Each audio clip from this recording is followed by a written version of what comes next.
të mendoj për tërheqje eventuale nga ajo që e njoh zotin Ahmeti edhe në humbje ai vështirë se tërhiqet. Qartë. Megjithatë, ai tha edhe për proces të parregullt zgjedhor. Pyetja ime për ju është, këto parregullësitë procesit zgjedhor, a bëhen faktor vendimtar në rezultatin e zgjedhjeve aty në Maqedoninë e Veriut? Fakti që vetë personalisht zoti Ahmeti e pranoi, e njohu rezultatin e zgjedhjeve të dieshme, e përjashton këtë mundësi që ato të jenë dominuar nga parregullësitë, të cilat natyrisht se nuk janë përjashtim, janë vërejtur sidomos në zonat e Maqedonisë Veriperëndimore të dominuar kryesisht nga shqiptarët, por ka pasur njoftime edhe për parregullësi edhe në pjesën tjetër të Maqedonisë Veriut, por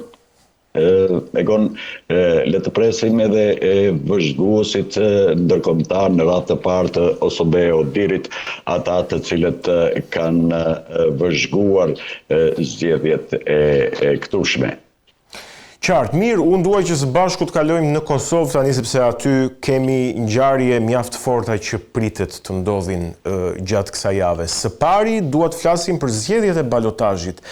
komunal edhe në Kosovë. Do të zhvillohen në datën 9 nëntor, ditën e diel të kësaj jave. Duket se forcat politike ish opozitare po përpiqen që të grumbullohen dhe të lidhin marrëveshje koalicioni me njëra tjetër në disa komuna ku ka balotazh, siç është për shembull rasti i Mitrovicës. Ndërkaq, nuk e di analiza juaj për këtë rast? Po, analiza ime edhe për këtë rast është se zhvillimet në teren i diktojnë edhe negociatat në sensin e arritjes koalicioneve para ditës votimit, para balotazhit që zhvillohet në datën 9, pra të dielën e ardhshme, dhe raportet si nga Mitrovica e Veriut, ashtu edhe nga Prishtina, por edhe qendra të tjera flasin se më në fund opozita deri sot, po pse jo edhe partia e kryeministrit në largim, lëvizja vetëvendosje, kanë nxjerrur mësime nga pësimet e muajve të fundit, duke filluar nga shpallja e rezultateve për zgjedhjet e përgjithshme deri te epilogu i raundit të parë të zgjedhjeve vendore, dhe nga ky prizëm mund të them se është për të pritur që Lidhja Demokratike e Kosovës ta zëmë të bashkëpunoj dhe oferta për bashkëpunim të mos i refuzohet kur është fjala për të parin e Prishtinës, ku sikundërdihet kandidati i saj, kryebashkiaku aktual i Prishtinës përparim Rama, është në avantazh. Pra, pres që Partia Demokratike e Kosovës, e pse jo edhe Aleanca për Ardhmërinë e Kosovës, të mbështesin zotin Rama, sikundër pres që Lidhja Demokratike dhe partitë e tjera të mbështesin kandidaturën për të parin e Mitrovicës, që në balotazh shkon kandidati i Partisë Demokratike të Kosovës. Në të njëjtën mënyrë, partia e zotit Kurti po bën përqapjet e fundit për të siguruar mbështetjen e ndonjës parti për komunat ku kandidatët e saj janë në avantazh, dhe në këtë rafsh jam të jam i prirur të besoj se partia e Zotit Kurti do ta paguaj atë çmimin e euforisë së para të thuash gati një viti kur lideri i saj pas mbylljes së votimeve nuk hezitoi të cilësoj si hajvan liderët e partive të tjera rivale. Sidoqoftë të presim e të shohim se çfarë ka për të prodhuar verdikti i elektoratit kosovar të dielën e ardhshme. Pra, me sa unë po arrit kuptoj, ju po thoni që nëse do të kemi marrëveshje balotazhi mes ish partive të opozitës, kjo do t'i favorizojë ato dhe rezultati në ato komuna ku përballë kanë një kandidat të vetëvendosjes do të jetë për kandidatin e ish opozitës, po thoni ju. Si që është Mitrovica, si që është Prishtina? Jam i bindur se kjo ka për të ndodhur, sado që nuk përjashtoj edhe ndonjë marrëveshje që në publik do të shitet se është bërë pa dijenin, le të themi, të selive qendrore partijake, siç është fjala për një marrëveshje të javëve të fundit, jo të javëve më parë, por të ditëve të fundit për një komunë të vogël mes përfaqësuesit të lidhjes demokratike, në mos gabohem, dhe lëvizjes vetëvendosje, por në përgjithësi pres që partitë që në momentin që po flasim janë në opozit të ndjeshin radhat e veta për t'i dhënë edhe një goditje lëvizjes vetëvendosje, e cila që doli fituese në zgjedhjet e përgjithshme tashmë ka thënë ashiqare se është për ta quar vendin në zgjedhjet e parakohshme të jashtëzakonshme parlamentare dhe në këtë sens pres që zgjedhjet lokale të jenë një ogur i mirë për partitë të cilat do t'i ndjeshin radhët, do t'i harrojnë hasmëritë e tyre të deritjeshme dhe koalicionet për pushtetin lokal tani në balotazh mbase mund të jenë një sinjal edhe për koalicionimet parazgjedhore në mënyrë që betejja mes lëvizjes vetëvendosje nga njëra anë dhe partive të tjera të jetë më e barabartë që me një rezultat të këtill do të diktonte edhe periudhën pas zgjedhore, gjithnjë duke marrë parasysh se përveç zgjedhjeve të parakohshme parlamentare që janë të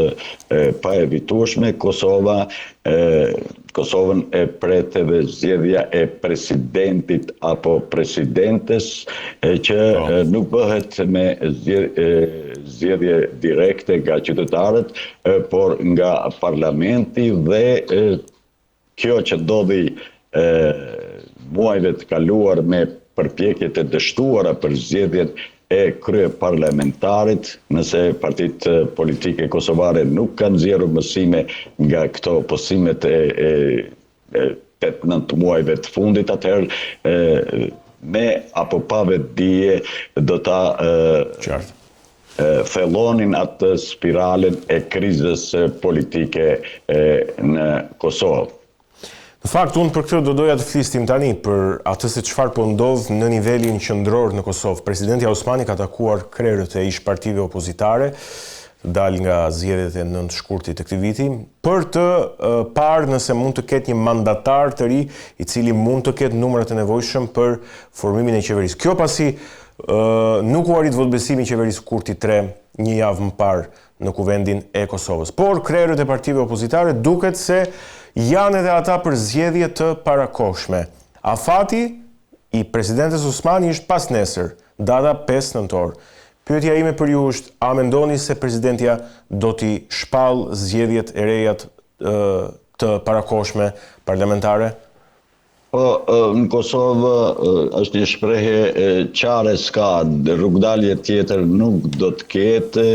Bitnja të marrë parasysh se thënë kushtimisht zonja Osmani, presidentja e Kosovës, i përket të njëjtës familje, të njëjtit tabor që drejtohet nga kryeministri në largim Albin Kurti dhe tani mund të përsëritet ajo loja politike disa viteve më parë që konsistonte në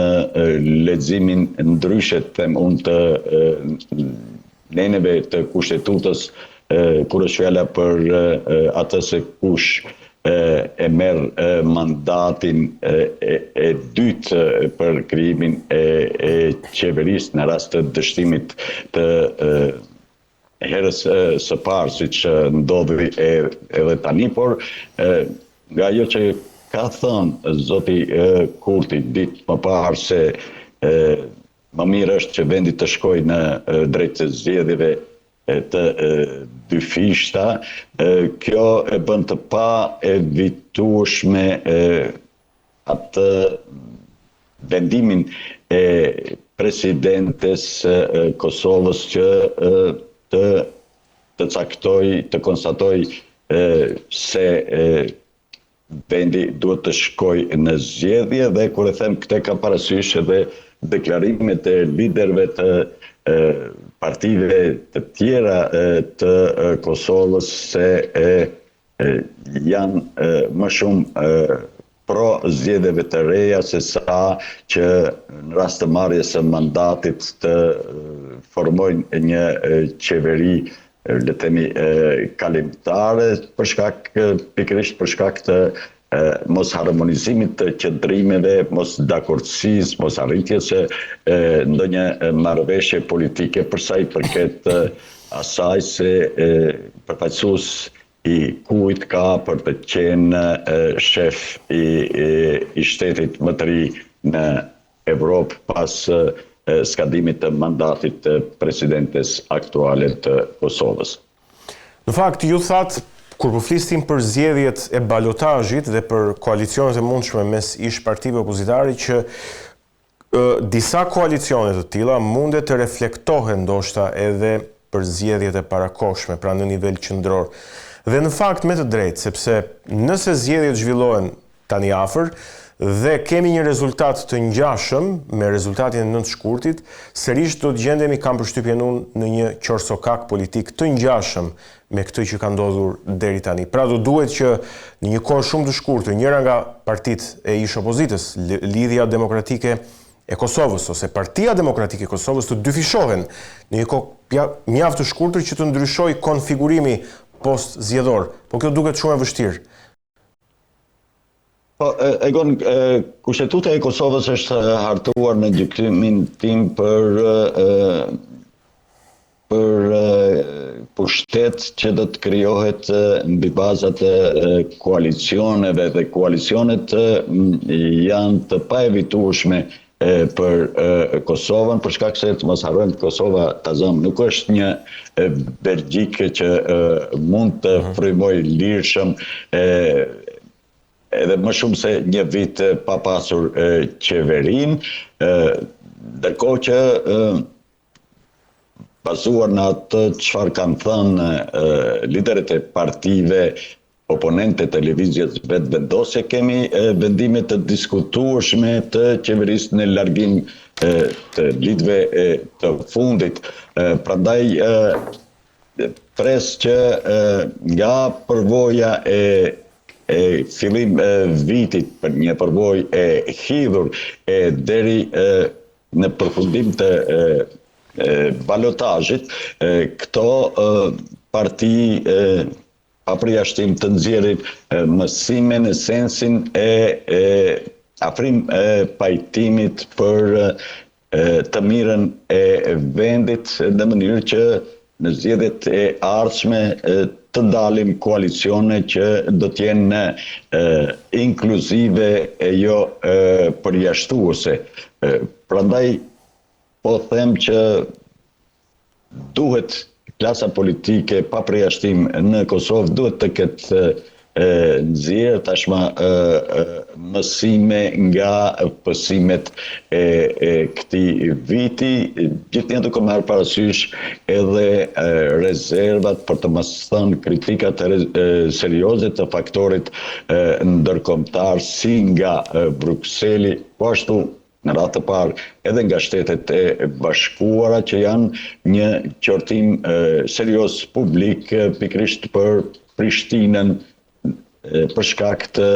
këtyre veprimeve që për një shtet në tranzicion do thosha unë me një gamë të madhe të problemeve janë të patolerueshme. Qartë, mirë, unë doja të flisja edhe për një çështje të fundit me ju. Republika e Sirisë ka njohur Republikën e Kosovës, sipas raportimeve mediatike.